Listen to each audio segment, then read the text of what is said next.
Թուրքիայի արտգործնախարար Հական Ֆիդանը շաբաթվա վերջին կմեկնի Կիև մայիսի 16-ին Ստամբուլում կայանալիք բանակցություններից հետո Ուկրաինայի շուրջ ստեղծված իրավիճակը քննարկելու համար, հայտում է Reuters-ը վկայակոչելով աղբյուրներին։ Ֆիդանը երկօրյա այցով Մոսկվայում է երկուշաբթի նա հանդիպել է Ռուսաստանի նախագահի օգնական Վլադիմիր Մեդինսկու հետ, որը գլխավորում է ռուսական պատվիրակությունը մայիսի 16-ին Ստամբուլում Ուկրաինայի հետ բանակցություններում։ Թուրքիայի արտաքին գործերի նախարարության ղեկավարին երկուշաբթի երեկոյան ընդունել է Ռուսաստանի Դաշնության նախագահ Վլադիմիր Պուտինը։ Սպասվում է, որ երեքշաբթի օրը նա բանակցություններ կանցկացնի ռուս գործընկեր Սերգեյ Լավրովի հետ եւ համատեղ մամուլի ասուլիս կանցկացնի դրանց արդյունքներով։ Սպասվում է, որ Ֆիդանը այս շաբաթվա վերջին կմեկնի Կիև հանդիպելու ուկրաինացի պաշտոնյաների հետ եւ վերահսկելու իրավիճակը Ստամբուլում մայիսի 16-ի բանակցություններից հետո, հաղորդում է գործակալությունը։ Կիևի ռեժիմը Ռուսաստանի Դաշնության խաղաղ բնակչության վրա իր հարձակումներով փորձում է ցույց տալ, որ կարող է բանակցել ուժի դիրքից, բայց իրականում այդ կերպ միայն ցույց է տալիս իր բացարձակ ոչնչությունը, ասել է Ռուսաստանի Դաշնության արտաքին գործերի նախարարության պաշտոնական ներկայացուցիչ Մարիա Զախարովան։ Նրանք հասկանում են, որ կրում են մեղմ ասած կորուստներ, որոնք նկատելի են մարտի դաշտում եւ հարվածներ են հասցնում խաղաղ բնակչությանը ամբողջովին վերածվելով ահաբեկչական ծայրահեղականների։ Կիևի ռեժիմը օգտագործելով ահաբեկչական մեթոդներ փորձում է ուժի դիրքից բանակցելու ունակության պատրանք ստեղծել, ասել է նա ճեպազրույցում։ Զախարովայի խոսքով նրանք, ովքեր կշարունակեն հարձակումները Ռուսաստանի խաղաղ բնակչության վրա, հետագայում կենթարկվեն պատժի։ Սլովակիայի վարչապետ Ռոբերտ Ֆիցոն անընդունելի է անվանել Գերմանիայի կանցլեր Ֆրիդրիխ Մերցի մեկնաբանությունները Եվրամիության կողմից Սլովակիայի դեմ հնարավոր պատժամիջոցների մասին եւ ասել, որ նա մերժում է մեկ կարծիքի քաղաքականությունը։ Այնինչ ասել է կանցլերը անընդունելի է ժամանակակից Եվրոպայում, լրագրողներին ասել է Ֆիցոն մեկնաբանելով Մերցի խոսքերը։ Սլովակիայի վարչապետը երեքշաբթի այցելել է Հայաստան եւ նրա մեկնաբանությունը տարածել են սլովական մի քանի տելեգրամ-ալիքներում։ Նա ասել է, որ եթե ինչ-որ մեկն ուզում է մեկ միասնական պարտադիր կարծիքի քաղաքականություն վարել, ապա դա ժողովրդավարության վերջն է։ Եթե ինչ-որ մեկը կարծում է, որ ես ինձ թույլ չեմ տա արտահայտել իմ սեփական կարծիքը, ապա նրանք շատ են սխալվում, ասել է Սլովակիայի վարչապետը։ Նա հայտարարել է, որ պատրաստ է երկխոսության եւ անհրաժեշտության դեպքում կարող է հանդիպել Գերմանիայի կանցլերի հետ։ Ես Սլովակիայի քաղաքականության մեջ չեմ տեսնում որևէ բան, որը որևէ մեկը կարող է անվանել օրենքի գերակայության խախտում, եզրափակել է Ֆիցոն։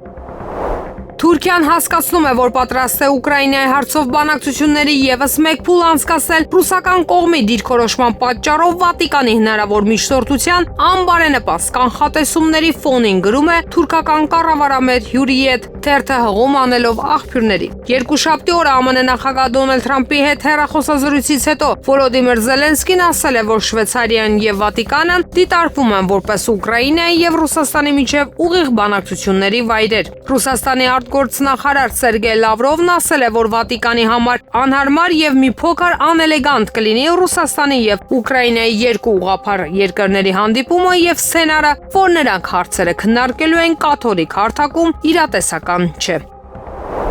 Ռուսական կողմին պետք չէ համոզել, որ Հայաստանի Հանրապետության Սյունիքի մարզում գլխավոր հյուպատոսության աշխատանքն արագ սկսելու անհրաժեշտություն կա։ Այս մասին ճեպազրույցի ժամանակ հայտարարել է Ռուսաստանի Դաշնության արտաքին գործերի նախարարության պաշտոնական ներկայացուցիչ Մարիա Զախարովան։ Նա հիշեցրել է, որ հյուպատոսության բացման հարցը մանրամասներն քննարկվել է Ռուսաստանի արտգործնախարար Սերգեյ Լավրովի հայաստանյան այցի ընթացքում։ Առայժմ Կապանում ռուսական գլխավոր հյուպատոսություն չկա, ինչու պաշտոնական պարզաբանումների համար պետք է դիմել հայկական կողմին, նշել է Զախարովան։ Հիշեցնենք, որ Մարիա Զախարովան ապրիլին հայտարարել է, որ ակնկալվում է, որ մինչև մայիս կոնկրետ պայմանավորվածություններ կլինեն գլխավոր հյուպատոսության բացման ժամկետների շուրջ։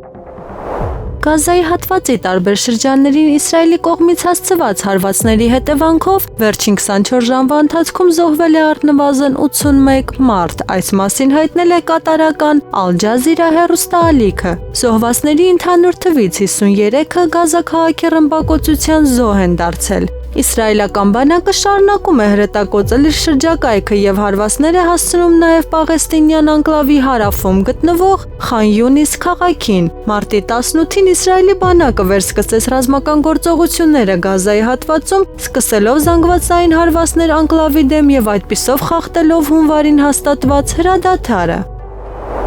Պետությունը խստացնում է պարտադիր զինվորական կամ այլընտրանքային ծառայության զորակոչից եւ վարժական հավաքներից խուսափելու համար նախատեսված քրեական պատասխանատվությունը։ Հայաստանի Հանրապետության քրեական օրենսգրքում փոփոխություններ կատարելու մասին օրենքի նախագիծն ազգային ժողովի նիստում ներկայացրել է Հայաստանի արդարադատության փոխնախարար Գևորգ Քոչարյանը։ Այժմ քրեական օրենսգրքով սահմանված է քրեական պատասխանատվություն պարտադիր զինվորական կամ այլընտրանքային ծառայության հայտարարված զորակոչից, ինչպես նաեւ վարժական հավաքից խուսափելու համար։ Սակայն փոխնախարարի խոսքով վարժական հավաքներից խուսափելու դեպքերի աճ է գրանցվել։ 2024-ին նախաձեռնվել է 1700 քրեական վարույթ։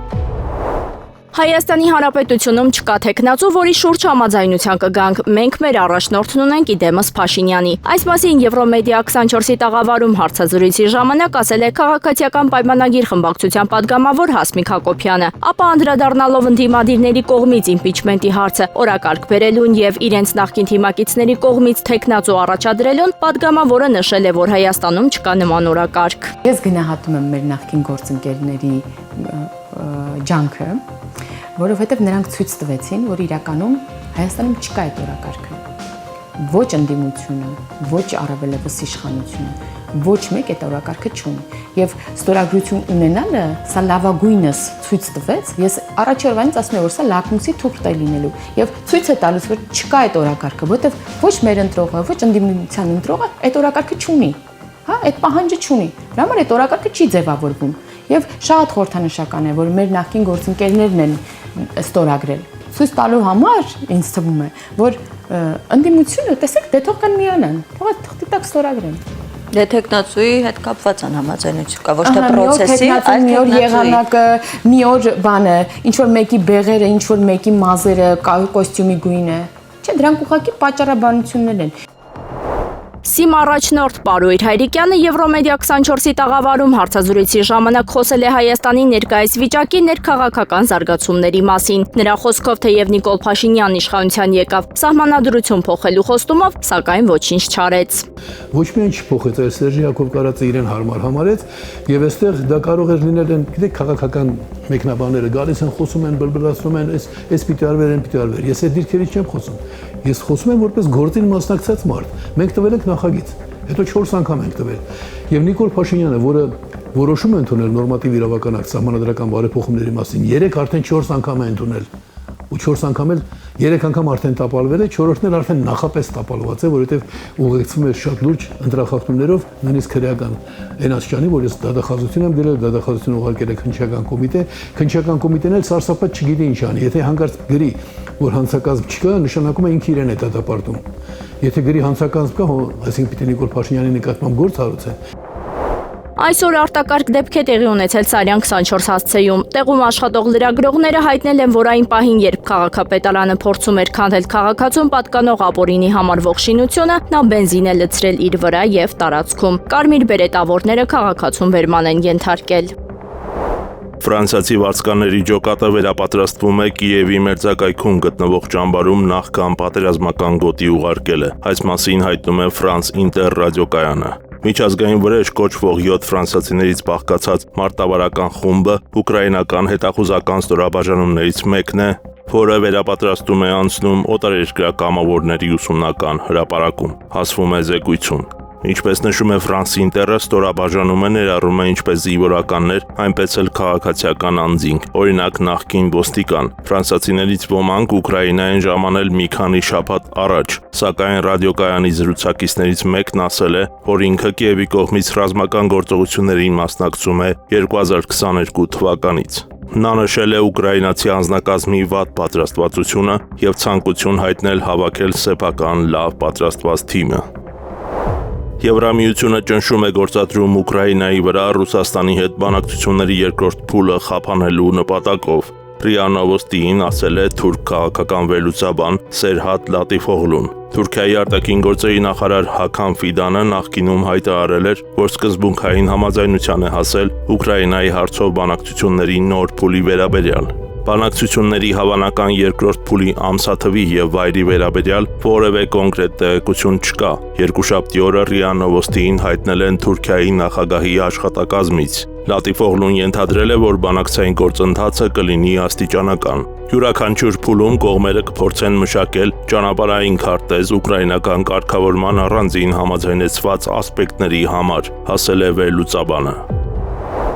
Եղանակը առաջիկա օրերին։ Մայիսի 27-ին կեսօրից հետո 28-ից 35 գիշերը եւ կեսօրից հետո շրջանների մեծ մասում, այդ թվում նաեւ Երևանում սպասվում է կարճատև անձրև եւ ամպրոպ։ Առանձին հատվածներում անձրևները կլինեն հորդառատ, հնարավոր է նաեւ կարկուտ։ Ամպրոպների ժամանակ սպասվում է քամուշ գնացում։ Երևանում մայիսի 27-ի կեսօրից հետո 28-ից 35 գիշերը եւ կեսօրից հետո սպասվում է կարճատև անձրև եւ ամպրոպ։ Ամպրոպի ժամանակ քամուշ գնացում։ Մայիսի 31-ին հունիսի 1-ին սպասվում է առանց տեղումների եղանակ։ Մարզերում մայիսի 27-ին կեսօրից հետո 28-ից 35 գիշերը եւ կեսօրից հետո շրջանների մեծ մասում, 31-ի գիշերը եւ կեսօրից հետո, հունիսի 1-ին կեսօրից հետո առանձին շրջաններում սպասվում է կարճատև անձրև եւ ամպրոպ։ Հնարավոր է նաեւ կարկուտ։ Մայիսի 27-ի ցերեկը 28-ից 30-ին առանձին հատվածներում անձրևները կլինեն հորդառատ։ Հունիսի 1-ի գիշերը սպասվում է առանց տեղումների եղանակ։ Օդի ջերմաստիճանն էապես չի փոխվի։